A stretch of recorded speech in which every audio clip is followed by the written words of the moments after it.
صحرائے عرب کے وہ قدیم باشندے جنہوں نے سبا نامی ایک جنت نظیر بستی کو آباد کیا تھا۔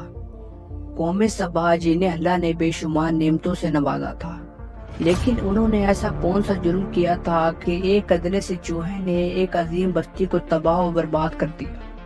قوم سبا کون تھے اور ان کا انجام کیا ہوا؟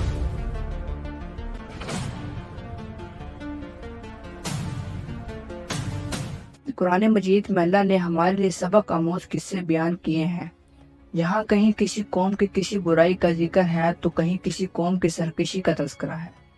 ان اقوام پر آنے والے خوفناک عذاب اور ان کے انجام سے نہ صرف قریش مکہ بلکہ اہل کتاب اور اس زمانے کے لوگوں کو ڈرایا گیا ہے، یہاں تک کہ یہ دنیا میں آنے والے تمام انسانوں کے لیے نصیحت ہے۔ ان اقوام میں سے ایک قوم ایسی بھی تھی جسے قوم سبا کہا جاتا ہے۔ تاریخ کے مطابق سبا جنوبی عرب کے ایک بہت بڑے قوم کا نام تھا۔ قدیم زمانے سے یہ پوری دنیا میں عرب کی اس قوم کو کافی شہرت حاصل تھی۔ 2500 سال قبل مسیح کے اسواریہ اور بائبل کے کتبے میں اس قوم کا ذکر ملتا ہے، جنہیں ساہوم کہا گیا ہے۔ اس طرح بائبل کی کتاب یرمیہ میں بھی اس قوم کا ذکر آیا ہے۔ تاریخ کو کھنگالنے سے یہ معلوم ہوتا ہے کہ اسلام کے ظہور سے پہلے جزیرہ عرب میں بسنے والے اقوام کو مورخین 3 طبقوں میں تقسیم کرتے ہیں، جو کہ عرب بعیدہ، عرب اربا اور عرب مستعربہ ہے۔ بہرحال قوم سبا کا تعلق عربوں کے دوسرے طبقے یعنی عرب اربا سے تھا۔ قوم سبا کو سبا اس لیے کہتے ہیں کیونکہ اس کے علاقے کو سبا نامی ایک شخص نے آباد کیا تھا۔ لہٰذا ابن عباس بیان کرتے ہیں کہ رسول اکرم صلی اللہ علیہ وآلہ وسلم سے سوال کیا گیا کہ سبا کوئی مرد تھا یا عورت، یا کسی ملکہ کا نام تھا، یا کسی ملک کا نام تھا؟ آپ صلی اللہ علیہ وآلہ وسلم نے فرمایا، سبا ایک مرد تھا جس کے 10 بیٹے تھے، ان میں سے 6 یمن چلے گئے تھے اور 4 شام چلے گئے تھے۔ سبا سام بن نوح کے بیٹے فہتان کی اولاد تھی۔ یہی وجہ ہے کہ ان لوگوں کو فہتانی عرب بھی کہا جاتا ہے۔ سبا کا اصل نام عبد الشمس تھا۔ اہل تاریخ نے یہ بھی لکھا ہے کہ عبد الشمس نے اپنے زمانے میں آخری نبی کی بشارت سنائی تھی اور وہ ایک نیک انسان تھا۔ سبا جنوبی عرب کے تمام قبائل کے جد امجد تھا۔ اس نے یمن کا مشہور شہر مارب کو آباد کیا تھا۔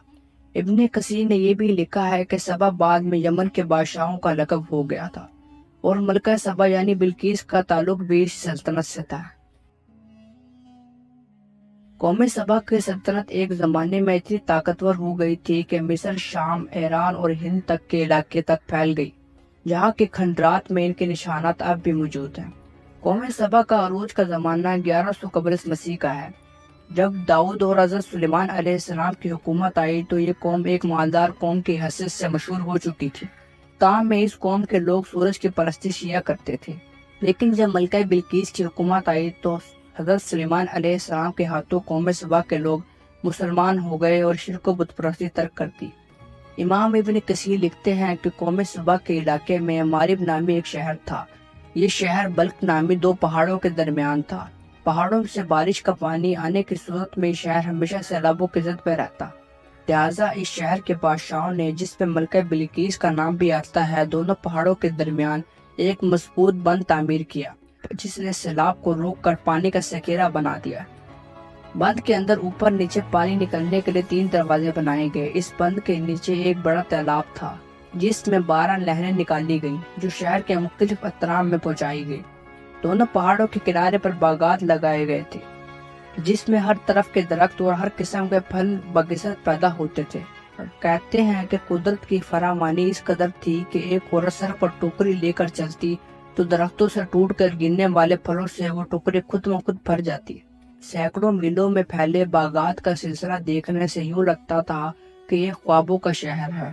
قسم قسم کے پھلدار درختوں اور پھولوں کی کثرت سے پورا علاقہ معطر ہو گیا تھا، اور جب ہوا چلتی تو اس خوشبو سے لوگ لطف اندوز ہوا کرتے تھے۔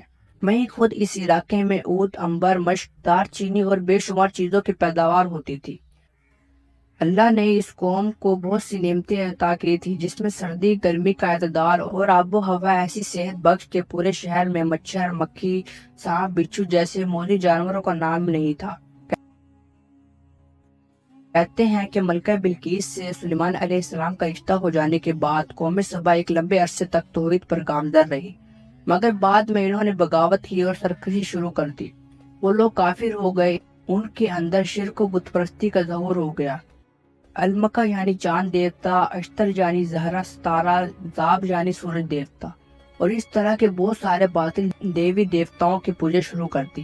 نہ صرف شرک و بت پرستی بلکہ قوم سبا کے لوگ نہایت ہی عیش پسند اور اللہ کے ناشکرے بن گئے تھے اور مال و دولت کے نشے میں چور ہو چکے تھے۔ وہ خدا کی یاد سے غافل ہو گئے۔ اتنے سارے نعمتوں اور راحتوں کی فراوانی کے باوجود وہ اللہ کو بھول بیٹھے اور دنیا کے دل فریبیوں میں ہی مست ہو گئے۔ قوم سبا کے لوگ اسراف کرنے لگے تھے اور خدا کی دی ہوئی نعمتوں کو بجا برباد کرنے لگے تھے۔ حالت یہ تھی کہ یہ لوگ خالص گندم کی بنی روٹیوں سے بچوں کے بدن کی گندگی صاف کیا کرتے تھے۔ بعد میں ان گندی روٹیوں کو اکٹھا کرنے سے ایک پہاڑ بن گیا تھا۔ جب کوئی صالح شخص انہیں اس عمل سے ڈراتا اور اللہ کو خوف دلاتا تو وہ جواب دیتے کہ جاؤ، ہمیں بھوک اور ناناج کی کمی سے کوئی ڈر نہیں، ہمارے پاس بہت سارے پھل، گندم اور میوے ہیں۔ غرض یہ کہ نعمتوں کی کثرت نے انہیں غافل کر دیا۔ کہتے ہیں کہ وقتاً وقتاً قوم سبا کی طرف 13 پیغمبر مبعوث کیے گئے، لیکن ان 13 پیغمبروں کا ذکر قرآن و حدیث یا کسی بھی تاریخی حوالے سے موجود نہیں ہے۔ ان انبیاء کرام نے ان لوگوں کو خدا کی نعمتوں کا شکر بجا لانے کی تلقین کی، انہیں راہ راست پر لانے کی نصیحت کی اور بیجا اسراف سے توبہ کرنے کو کہا، لیکن ہر سرکش قوم کی طرح انہوں نے بھی انبیاء کی دعوت کو رد کر دیا۔ اللہ نے انہیں سنبھلنے کی کافی مہلت دی، لیکن وہ اپنے کفرانہ نعمت پر قائم رہے، لہٰذا اللہ نے ان کی گرفت کرنے کا فیصلہ کیا۔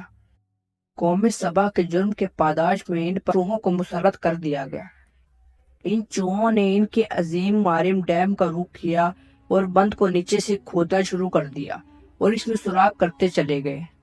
چوہوں نے بند کے نیچے جگہ جگہ چھوٹے بڑے سوراخ کر دیے، لہٰذا جب پانی کا ریلا آیا تو انہیں چوہے کے ذریعے بنائے گئے سوراخوں سے نکلنے کا موقع مل گیا، جس سے بند ٹوٹ گیا اور پانی پوری بستی میں پھیل گیا۔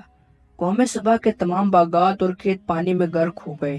پانی کے ریلے میں اہل سبا کا مال و اسباب اور مویشی سب بہتے چلے گئے۔ اہل سبا کے خوبصورت سجے سجائے محلات اور مکانات ویران ہو گئے۔ سبا کے لوگ پانی میں غرق ہو کر ہلاک ہو گئے۔